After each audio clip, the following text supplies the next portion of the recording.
অভ্র তুমি একদম, আমি তোমার সঙ্গে একদম একমত, আমি আপনার সঙ্গে একমত হই, আমি সেখানেই বলছি, অ্যাড করছি।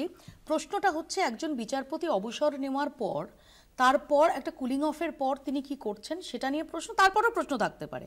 কিন্তু এখানে অভিজিৎ গাঙ্গুলি একটা সাক্ষাৎকারে বলেছিলেন যে তিনি 6-7 মাস আগে থেকেই বিজেপির সঙ্গে, না কখনো উনি বলেননি, কখনো উনি বলেননি। সেটা তুমি যদি না বলো, 1 ঘন্টা ডিবেট চলবে, আমি বলে দিচ্ছি দাঁড়ান, 1 ঘন্টা ডিবেট চলবে, আমি চ্যালেঞ্জ করছি আপনি প্যাকেজটা দেখান।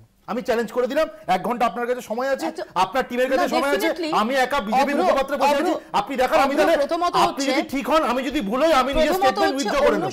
আমি বলে দিচ্ছি, অন্য সংবাদ মাধ্যমে তার বক্তব্য ডেফিনেটলি আমরা চালাবো না, এতে কিন্তু তুমি যাদের উদ্দেশ্যে কথাটা বলছো, গোটা বাংলার দর্শকরা তারা কিন্তু সেটা দেখেছেন। আমি দেখিনি, কেউ দেখেনি, এরকম কোনো বক্তব্য উনি বলেননি।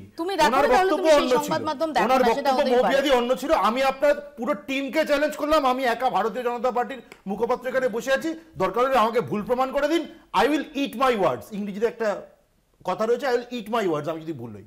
আমি বলছি আপনার যুক্তি যদি ঠিক হয় যে উনি একদিকে কোনো দিকে ইনক্লাইন ছিলেন, তাই উনি একটা কোনো মোটিভেটেড রায় দিয়েছেন, এই যুক্তি যদি ঠিক হয়, তাহলে আমি যেই 5 জন জাস্টিসের নাম বললাম, তারা যেহেতু পরবর্তীকালে কংগ্রেস বা তার অ্যালাইয়েতে যোগ দিয়েছে, তাহলে ধরে নিতে হয় তারা জাস্টিস থাকাকালীন যে রায়গুলো দিয়েছিলেন, সেই সময় যদি ভারতীয় জনতা পার্টির বিরুদ্ধে কোনো রায় গিয়ে থাকে বা ভারতীয় জনতা পার্টির সমর্থকের বিরুদ্ধে কোনো রায় গিয়ে থাকে, তাহলে সেগুলো মোটিভেটেড। আসলে আমি বলছি এই লাইন অফ আর্গুমেন্টটাই ভুল।